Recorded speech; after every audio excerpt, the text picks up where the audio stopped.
राम राम सभी को। आज हम जो बात करने वाले हैं एक कंपनी जिसका एसएमई आईपीओ आने वाला है। कंपनी का नाम है cast laboratories.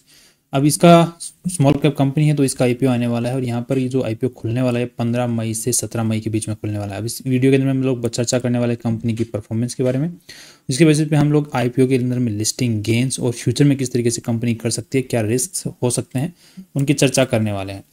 Let's proceed with this. अब कंपनी की जो बेसिक डिटेल्स है उनके ऊपर जान लेते हैं आईपीओ की। तो यहाँ पे 97 रुपीज़ का कंपनी ने आईपीओ प्राइस सेट किया, कट ऑफ प्राइस, और यहाँ पे आपको एक आईपीओ की फाइल लगाने के लिए 1,16,000 रुपये 400 रुपये की जरूरत पड़ने वाली है। अब यहाँ पर कंपनी जो है 43 करोड़ रुपीज़ उठाना चाह रही है, जिसमें कंपनी ने जो वैल्यू लगाई है खुद की दैट इज़ अराउंड 160 लगभग करोड़ रुपीज़ के आसपास वैल्यू लगाई है। अब यहाँ पे इस आईपीओ के बाद में पहले जो 90% शेयर होल्डिंग थी प्रमोटर्स की और बाद में 65% रह जाने वाली है।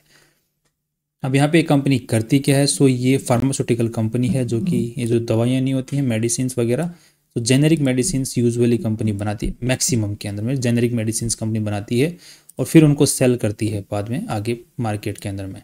यहाँ पे एंटी डिप्रेसेंट, एंटी मलेरिया, जो ये बेसिक जेनेरिक मेडिसिन होती हैं वो बनाती है, राइट। अब ये बहुत सारे स्टेट्स में, अलग अलग स्टेट्स के अंदर में आज के दिन सेल कर पा रही है, मध्य प्रदेश, झारखंड, महाराष्ट्र, आसाम, कर्नाटका, राइट। अब यहाँ पे अच्छे खासे इसके पास में लाइसेंसेस है, मतलब वर्किंग कंडीशंस अच्छी हैं, WHO का स्केड्यूल, ये जो सर्टिफिकेशंस भी है इसके पास में, that is everything is good. 83 employees हैं, that this also looks good. इसी के साथ में अगर कंपनी की बात करते हैं, कंपनी आईपीओ से पैसा उठा क्यों रही है, तो कंपनी जो जो प्लांट है उसके अंदर में थोड़ा सा एक्सपेंशन और करना चाहिए ताकि प्रोडक्शन कैपेसिटी को बढ़ाया जा सके। प्रोडक्शन बढ़ाना है कंपनी को, और उसके बाद में कैपिटल वर्किंग रिक्वायरमेंट है कंपनी को। कंपनी की जो रिक्वायरमेंट्स है बेसिक हैं यहाँ पर, और यहाँ पे 26 करोड़ रुपए जो हैं वो तो कंपनी एक्सपेंशन में काम में लेने वाली, जो नई अपग्रेड करने वाली एग्जिस्टिंग मैन्युफैक्चरिंग। इनकी ऑलरेडी मैन्युफैक्चरिंग कैपेसिटी वाला प्लांट है, वहीं पर इनको अलग से थोड़ा सा और बढ़ाना है उसको। कोई नया मैन्युफैक्चरिंग फैसिलिटी इनको नहीं खोलना, कहीं वो दूसरी जगह पे वहीं पर काम करना है। नेक्स्ट 10 करोड़ रुपए हैं जो कंपनी की वर्किंग कैपिटल रिक्वायरमेंट को कंप्लीट करने वाले हैं। अब यहाँ पे इसमें क्या दिक्कतें हैं, क्या प्रॉब्लम्स हैं, उनकी भी चर्चा करेंगे। साथ में ही सबसे पहले देख लेते हैं कंपनी की कमाई किस हिसाब से हो रही है। 21 में 30 करोड़ रुपए के वो यहाँ पे रेवेन्यू जनरेट हुआ, फिर 60 करोड़ डबल हो गया सीधा ही, फिर यहाँ पे फिर डबल नहीं हो पाया, फिर अगेन रुक गया। इसके बाद में फिर 62 करोड़ रुपीज़, ये भी अगेन रुक। अब ये मतलब 9 महीने का डेटा है यहाँ पर। तो यहाँ पे इस साल जो है 80 करोड़ के आसपास में रेवेन्यू पहुँचने की पूरी उम्मीद यहाँ पर नज़र आ रही है। अगर हम नेट प्रॉफिट्स की बात करते हैं तो कंपनी का जैसे यहाँ पे 30 करोड़ का रेवेन्यू जनरेट हुआ तो 65 लाख रुपीज़ ही कंपनी ने कमाए, राइट। तो इसका मतलब यहाँ पर कंपनी के जो फिक्स्ड कॉस्ट्स हैं वो लगभग 30 करोड़ के रेवेन्यू के आसपास में ही है। मतलब 25 करोड़ की अगर सेल होती है तो वहाँ तक कंपनी कुछ ना कमा पाएगी, वो फिक्स्ड कॉस्ट्स हैं। उसके बाद में जो कंपनी अच्छा खासा पैसा कमा पा रही है, यहाँ पे 60 में 4 करोड़, फिर 5 करोड़, और फिर यहाँ पर अभी 7.25 करोड़ के आसपास में कंपनी ने कमाए हैं। अगर इस साल 80 करोड़ के आसपास में 80 करोड़ के आसपास में अगर सेल पहुँच जाती है तो कंपनी आई थिंक 9-10 करोड़ के आसपास में नेट प्रॉफिट्स कमाने की उम्मीदें हैं। बट हम जो डेटा कंसीडर करेंगे वो लास्ट ईयर का कंसीडर करेंगे। इस साल में मुझे थोड़ी सी आईपीओ जब ईयर होता है और कंपनी के थोड़े से बहुत ही ज़्यादा अपर हायर वैल्यूएशन जो होती हैं ना, टॉप वैल्यूज़ और डाउन वैल्यूज़ दोनों अगर बहुत ही ज़्यादा इंक्रीज होती हैं तो फिर उनको हम कंसिडर नहीं करते। हम पास्ट ईयर के हिसाब से कंसिडर करते हैं कंपैरिजन के लिए, ताकि हमें एक रियल आइडिया मिल जाए कि कहाँ पर कंपनी फॉल कर रही है, क्योंकि ये नंबर्स जो होते हैं ये कई बार मैनिपुलेट भी होते हैं, तो इनको हम कंसिडर ही नहीं करेंगे। नेक्स्ट अगर हम लोग देखते हैं कि कंपनी अब क्या दिक्कतें मुझे नज़र आई हैं पर्सनली। मुझे पर्सनली जो मेन दिक्कतें नज़र आई वो यहाँ पे एक तो इनके ऊपर में 3 क्रिमिनल केसेस चल रहे हैं। क्रिमिनल केसेस किससे चल रहे हैं कि इनकी मेनली जो दवाइयाँ बिकती हैं वो जेनेरिक हैं। जेनेरिक जो दवाई होती है मेनली जो बिक रही है वो गवर्नमेंट्स को बिक रही है। गवर्नमेंट किस लिए खरीदती है? गवर्नमेंट हॉस्पिटल्स में फ्री में बांटने के लिए लोगों को, या फिर सस्ते रेट्स के ऊपर मेडिसिन देने के लिए। तो वो जो सबसे बड़ा इनका बायर है वो गवर्नमेंट है। अब यहाँ पे दूसरी दिक्कतें ये हैं कि जो ये इनके कुछ जो मेडिकल कंपनीज होती हैं, जो फार्मास्यूटिकल कंपनीज होती हैं, इनके टेस्ट होते रहते हैं। जो ड्रग ऑफिसर होते हैं उन्होंने इसके ऊपर 2-3 बार केस कर रखे हैं, इनकी जो क्वालिटी है मेडिसिन की उनको लेकर के। एक बार तो ये ऑलरेडी उस चीज़ के अंदर में मतलब ये जो कोर्ट है उन्होंने इनको गिल्टी मान लिया है और उसके ऊपर 20,000 रुपये का फाइन और 1 साल का इम्प्रिजनमेंट भी दे दिया है, जो लोकल कोर्ट है उसने। इसके बाद में ये जो प्रमोटर हैं, जो कंपनी के मालिक हैं आज के दिन में प्रमोटर, उन्होंने अनिल सब्रवाल जी, इन्होंने हायर जो कोर्ट है उसके अंदर में अपील डाल रखी है कि ये जो एलिगेशंस हैं ये गलत हैं और ये जो डिसीजन लिया गया कोर्ट के द्वारा ये भी गलत है, क्योंकि जहाँ से सैंपल उठाया है मेडिसिन का वहाँ पर ये समझ में नहीं आता कि ये मेडिसिन एक तो हमारी ही है, या फिर ये प्लांट की गई है। बट ये सिर्फ इतना ही लिखा हुआ है कि केस्ट कॉर्पोरेशन की है, तो केस्ट कॉर्पोरेशन तो हमारा नाम है, तो वहाँ पे दूसरी भी तो मतलब उसमें मेडिसिन डाली जा सकती है, हमें फंसाने के लिए भी तो किया जा सकता है काम। सो ये कुछ सवाल हैं, सवालों के बेसिस, और दूसरी जो कंडीशन है जिसमें स्टोर किया गया हो मेडिसिन को वो फुलफिल ना की गई हो।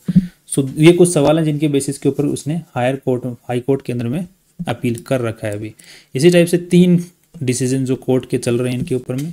सो इसके अंदर मेन मुद्दा ये बनता था कि अगर ये कोर्ट केस जैसे ऑलरेडी इनके खिलाफ हो चुका है, तो अगर इसी टाइप से और कोर्ट केसेस में अगर ये हाई कोर्ट में अगर इनके खिलाफ आ जाता है तो फिर कंपनी की बैंड बज सकती है।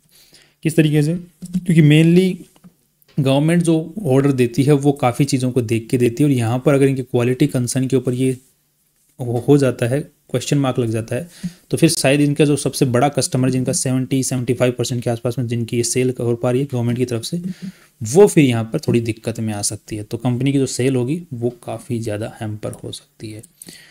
तो इसी टाइप के 3 केसेज इनके ऊपर में आज के दिन में चल रहे हैं। सो इसी के साथ में कंपनी के ऊपर में और भी टैक्स के केसेज भी चल रहे हैं, जिसके अंदर में कंपनी को 2 करोड़ के आसपास में चूना लग सकता है अगर टैक्सेशन मैटर के अंदर में भी अगर ये दिक्कत हो जाती है। तो यहाँ पे 2 करोड़ रुपए उसमें भी फंसे हुए हैं। तो अगर टैक्स केस में भी ये हार जाते हैं तो फिर इनको 2 करोड़ रुपए लगने वाले हैं।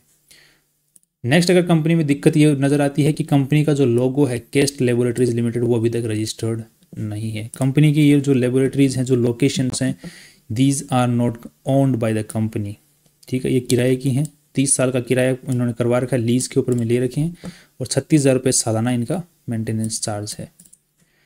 सो these are the things. And next अगर हम लोग देखते हैं फाइनली बैलेंस शीट के अंदर में, तो बैलेंस शीट में इनका जो ट्रेड रिसीवेबल्स है वो बहुत ज़्यादा है, क्योंकि गवर्नमेंट को मेनली इनका माल बिकता है। गवर्नमेंट को जो टेंडर निकलते हैं, टेंडर कंप्लीट होने के बाद में पेमेंट कई बार लेट हो जाता है, कई बार फंस भी जाता है because of the issues, quality issues हमने देख लिए, क्वालिटी इश्यूज़ इनकी मेडिसिन में आ रहे हैं, जिनकी वजह से अभी तक मतलब एक कोर्ट तो बोल ही चुकी है कि क्वालिटी कंसर्न जो है वो सही है, और इनके ऊपर ऑलरेडी खिलाफ लिया जा चुका है एक्शन, लोअर कोर्ट है बट।